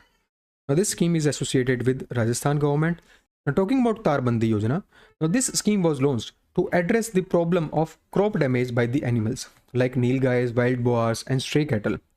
Now under these schemes, farmers are subsidized for erecting protective fencing. So to erect the protective fencing, farmers, some kind of subsidy is provided by the Rajasthan government. Okay, now for small and marginal farmers, a subsidy covering 60% of the total fencing cost is provided to the farmers, and maximum range is rupees 48,000. For other farmers, the subsidy is 50%, and ceiling of this subsidy is rupees 40,000. For community application, for example, a group of at least 10 farmers combined with a combined land holding of 5 hectares or more can apply collectively, and subsidy of 70% is provided to these farmers, to these groups, up to rupees 56,000 per farmer. Under the scheme, women are given priority, and 30% of the scheme participation is reserved for them. Now, the eligibility criteria is that the farmers must have 1.5 hectare of land to get benefits under this scheme. Now, subsidy for fencing up to 400 running meters per farmer will be provided, and this subsidy is not available for trust, societies, and religious institutions. Recently, which of the following companies has launched India's first solar-powered payment device? which is designed for merchant to accept the UPI and RuPay credit card payment using the QR code. Now this India's first solar powered payment device is introduced by Paytm Money Limited, which is a Noida based company. Now this soundbox is designed for small merchant, street vendors and rural businesses, and it has the capacity of 10-day battery life. These are charged by solar energy and it supports 11 Indian languages, and it provides audio payment confirmation. Recently, Prime Minister Narendra Modi has participated in Jhumoir Binandini 2025, which is a grand cultural event featuring 9,000 performers which showcase the Jhumoir dance of T tribe and Adivasi communities. Now this event is associated with which of the following state government? This event was organized by Assam government, and it was organized to mark the 200 years of Assam's tea industry. Okay, and also to celebrate 200 years of industrialization in Assam. Now talking about this event, in this event around 9,000 performers were participated in the Jhumoir dance. Jhumoir dance is a folk dance of Assam tea tribes and Adivasi communities. Recently, Prime Minister of India has made reference of Soliga tribal people of Biligiri Ranganatha Swami Temple Tiger Reserve in 119th edition of Man Ki Baat, and appreciated their contribution to tiger conservation. Now this tiger reserve is associated with which of the following states? Now this tiger reserve is associated with Karnataka, and this tiger reserve is located in Chamarajanagar district of Karnataka. Okay, now talking about Shri Biligiri Ranganath Swami Temple, it is associated with Lord Ranganath or Lord Venkatesh, which is situated on the highest peak of Biligiri Ranga Hills. Now this hill belongs to Chamarajanagar district of Karnataka. Talking about Soliga tribes are also spelled as Soliga, Sholega, and the members of these tribes inhabit the mountain range mostly in Chamarajanagar district of Karnataka and Erode district of Tamil Nadu. The Soliga term translates into children of bamboo, and these Soligas are the first tribal community which are living inside a tiger reserve. Recently, renowned Odissi maestro, often referred to as father of Odissi dance, has passed away. So what is the name of this Odissi maestro? The name of this is Mayadhar Raut. He was also known as father of Odissi dance. In 2010, he was honored with Padma Shri. As per recent information, Ministry of Statistics and Program Implementation, in collaboration with MyGov, is set to launch a data visualization hackathon titled Innovate with GeoEye Stats, which is centered around the theme Data-Driven Insights for Viksit Bharat. Now you have to tell me that what is the prize money for the first place winner in this hackathon. Okay, now an hackathon which is named as Innovate with GeoEye Stats, it is launched by Ministry of Statistics and Program Implementation in collaboration with MyGov. Now what is the aim of this hackathon? It is a data visualization hackathon. Okay, now you have to tell me the first place winner of this hackathon. So the first place winner will get a prize money of rupees 2 lakh under this hackathon. Now talking about this hackathon aims to inspire India's young and brightest minds like researchers, students to utilize the vast official statistics which are generated by NSO office to create the innovative data-driven insights. So to create the innovative data-driven insights, these students and researchers will use the official statistics which is generated by the NSO. Now the hackathon will invite participants to explore and analyze the official statistics from the reports like PLFS, Household Consumer Expenditure Survey, Annual Survey of Industries, Consumer Price Index, GDP, etc. So from various data sets, they will be given these various statistics or data sets, and they have to create a visualization to support the evidence-based policymaking. So with the help of this data-driven insights, the policymakers will create evidence-based policymaking. Okay. Now, this hackathon will take place on MyGov platform from 25th of February till 31st of March. Now, the students who are pursuing undergraduate, postgraduate, or doing research can participate in this hackathon, but they must be Indian nationals. Under the hackathon, top 30 entries, which is selected by the panel, will be awarded. They will be given some prize money. So the first winner, he will get prize money of rupees 2 lakh. For the second winner, 2 people will get the prize money of rupees 1 lakh each. And on the third rank, 2 people will get the prize money of rupees 50,000 each. Rest all 25 prizes will be the consolation prizes, and they will get rupees 20,000 each. Now talking about MyGov. MyGov is a platform which is a citizen engagement platform which is launched by Government of India in 2014, and under this the aim is to promote the active participation of the Indian citizens in their country's governance and development. Recently, Ministry of Ayush has conferred prestigious National Dhanvantari Ayurveda Awards for the current years, and 3 distinguished practitioners of Ayurveda has received this award. You have to tell me that who among the following is not among this list of 3 peoples. So, Vaidya Balendu Prakash is not among this list. This is the answer. Other 3 people, that is Vaidya Tarachand.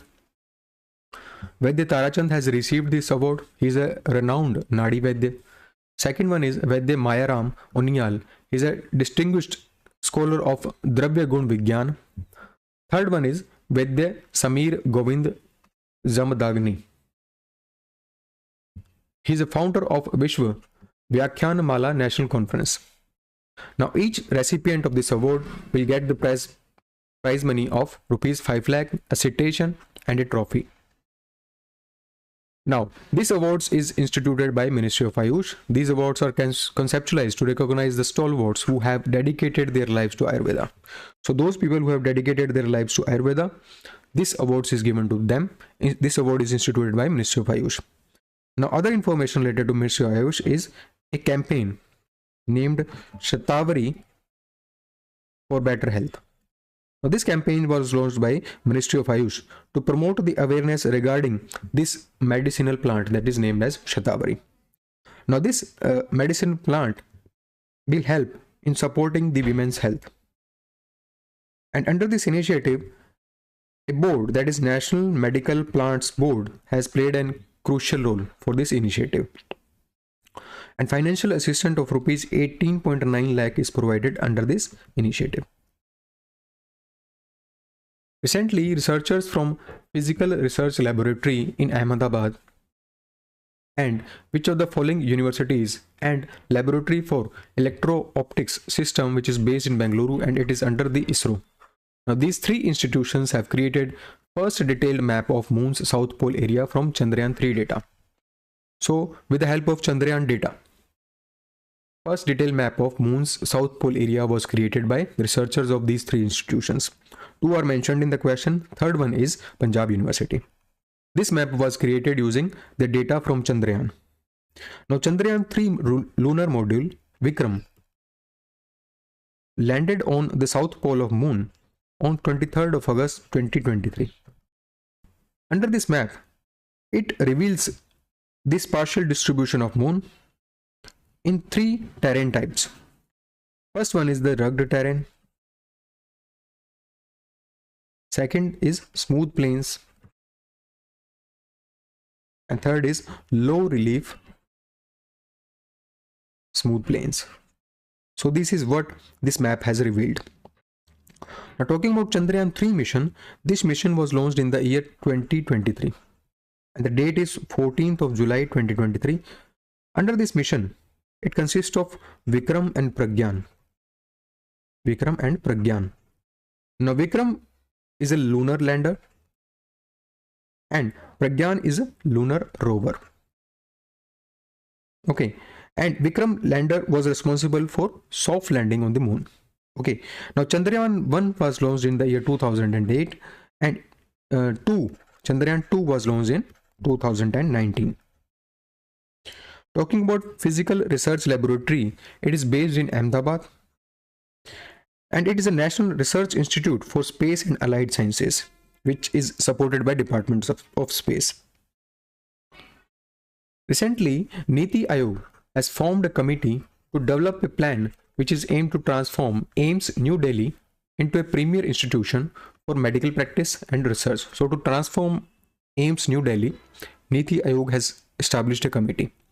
Now this committee will be chaired by who among the following to evaluate the existing system and propose comprehensive reforms with defined timelines. So within the defined timelines, this committee has to evaluate the existing system and propose some reforms. Now, who among the following has chaired this committee? This committee is chaired by Dr. Vinod Kumar Pol. Now, talking about this committee has been charged with determining ways to strengthen the governance system in AIIMS New Delhi, to create the key performance indicators for clinical, academic, and research excellence, and to propose ways to improve the patient management. So, to improve the patient management, create KPIs for clinical, academic, research excellence, and to strengthen the governance system, this committee will evaluate the existing system, or this committee will work. Okay. Also, it will examine the ways to guarantee AIIMS operation, financial stability, and its independence. Now, Niti Aayog, in collaboration with a foundation, that is Center for Social and Economic Progress Research Foundation, they both will evaluate the experiences of several nations who have implemented this universal health coverage method. As per recently released time use survey by NSO, that is National Statistics Office, during 2024, what percentage of males in the age group of 15 to 59 have participated in employment and related activities during the reference period of 24 hours? As per this survey, what percentage of males in the age group of this have participated in employment and related activities? It is 75%. Now, talking about time use survey, this survey is released by National Statistical Office, and it measures the participation of men and women in paid and unpaid activities. Now, the information will be provided related to the time spent in unpaid caregiving, volunteer work, unpaid domestic service. Now, during 2019, in January to December, NSO conducted the first All India Time Use Survey. This one is the second survey, that is Time Use Survey 2024. Now, talking about the key highlights related to Time Use Survey 2024, 75% of males and 25% of females in the age group of 15 to 59 has participated in employment and related activities. Talking about female participant in the age group of 15 to 59, they spent around 305 minutes in unpaid domestic work services. Now, 41% of the females in the age group of 15 to 59 have participated in the caregiving of their household members. And when we talk about the male participation in caregiving, it was 21.4%. In terms of minutes, time, it is 140 minutes, which is spent by the female participant, and when we talk about the male participant, it was 74 minutes only. 24.6% of rural population in the age group of 15 to 59, it was participated in producing goods for own final use. 89.3% of children in the age group of 6 to 14 years have participated in the learning activities, and they spent around 430 minutes in a day for such activities. Okay, so this was all data related to time use survey, which provided the data related to the participation of men and women in paid and unpaid activities. Now, percentage of person of age 6 years and above who are participating in different activities in India. In employment and related activities, when we talk about male, 60.8% have participated in these activities. Females have participated only 20.7%. 13% of male have participated in production of goods for own final use in the age group of 6 years and above. When we talk about female, it was 20.7%. In terms of learning, 22.6% of male have participated in this activity, and when we talk about female, it is 20.2% only. Recently, Government e-Marketplace has commemorated 6 years of Swayat initiative. Now you have to tell me, what does S stand for in this Swayat acronym? Now S stands for Startups in Swayat acronym. Now talking about Swayat initiative, it has commemorated its 6 years. Okay, it was launched in the year 2019 and recently it has completed its 6th year. It is under Ministry of Commerce and Industry, and it was conceptualized with an objective to increase the participation of women-led enterprises and youth-led enterprises in public procurement. So to increase the participation of these enterprises in public procurement, this initiative was launched by Ministry of Commerce and Industry in 2019. Now under this initiative, it will enhance the ease of doing business and establish the direct market linkages to the annual public procurement from startups, women entrepreneurs, MSCs, or self-help group. Now under this will focus on facilitating the training and onboarding of last mile sellers. Now talking about Government e-Marketplace, it was launched in the year 2016. It is an online procurement. It will facilitate the online procurement of goods and services which are required by the government department, organization, or PSUs. So it facilitates the online procurement of the goods and services which is needed by the government department, organizations, and PSUs. It is under Ministry of Commerce and Industry. Recently, China has successfully launched a new communication satellite, that is China Sat 10R. It is also known as Zhongxing 10R. Okay. Now, it will replace China Sat 10 satellite, which was launched in the year 2011. You have to tell me that this China Sat 10R satellite is developed by which of the following organization? Now, it is developed by China Academy for Space Technology. Okay. Now, it is a communication satellite which is operated by China Satellite Communication Corporation Limited, also known as China Satcom, and it was launched from Xizang Satellite Launch Center, which is based in Sichuan province of China, and it was 560th flight mission of Long March Carrier rocket series on which this satellite was launched. It is a communication satellite which was developed by Beijing-based China Academy of Space and Technology, and it provides communication services including TV broadcasting, internet connectivity, very small aperture terminal. Recently, International Conference on Carbon Markets, known as Prakrti stands for Promoting Resilience, Awareness, Knowledge, Resources for Integrating Transformational Initiative.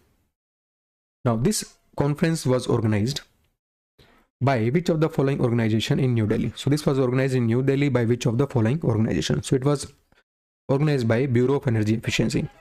Now this conference is related to carbon markets. Now what is this carbon market? Carbon market are those markets where carbon credit are traded. Carbon credit are traded. Now what is this carbon credit? See, for example, there are two companies. First one is Tata Power and second one is Reliance Power. Now they both are working in their areas and they both are industries. They are producing some kind of carbon which will be affecting the climate. Now government give them the carbon credit as per their requirement.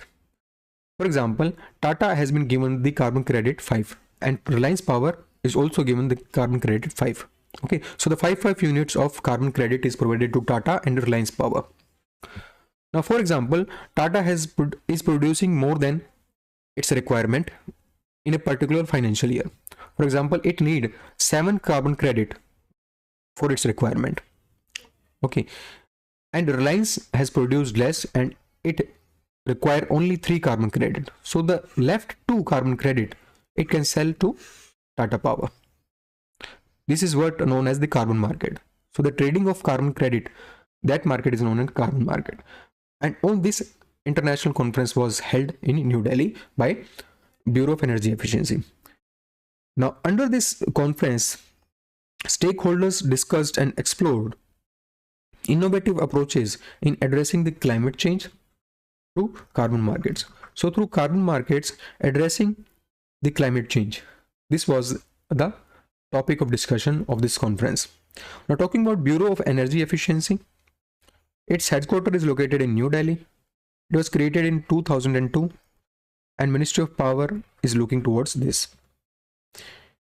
Now, this agency function is to encourage the efficient use of energy in India by developing some programs.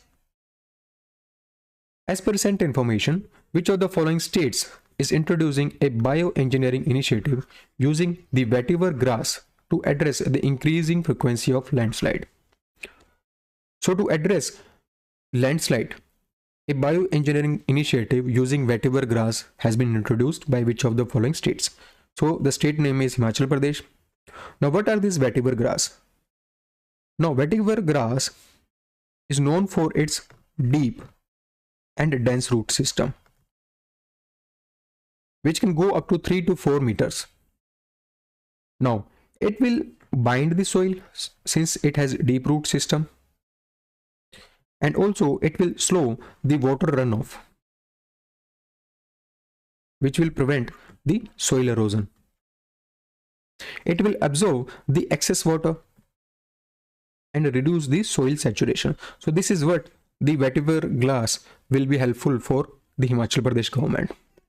And by binding the soil, it will reduce the frequency of landslides.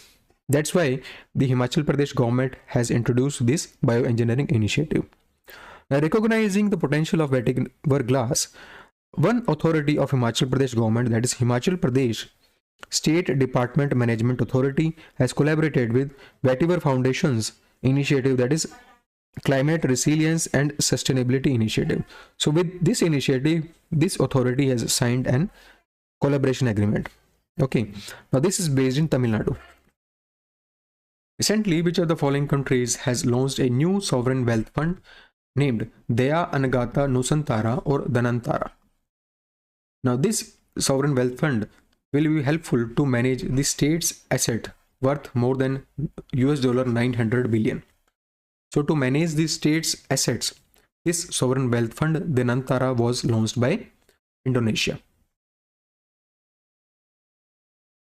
Now, it is modeled on Singapore's investment arm, that is Temasek. It is modeled on this. Okay, and the chief executive of this fund will be Roslani. Now, this will take control of government holdings in these state companies. So it will basically manage the state assets. Okay, and in initial funding will be used for the projects in nickel, bauxite, copper, food production, renewable energy, petroleum factory, etc. Okay, and this was the second sovereign wealth fund related to Indonesia. First one was Indonesian Investment Authority, which was launched in the year 2021. So this was part 4 of best 300 MCQs from the month of February. I'll see you in the part 1 of March month. Thank you for watching Study IQ.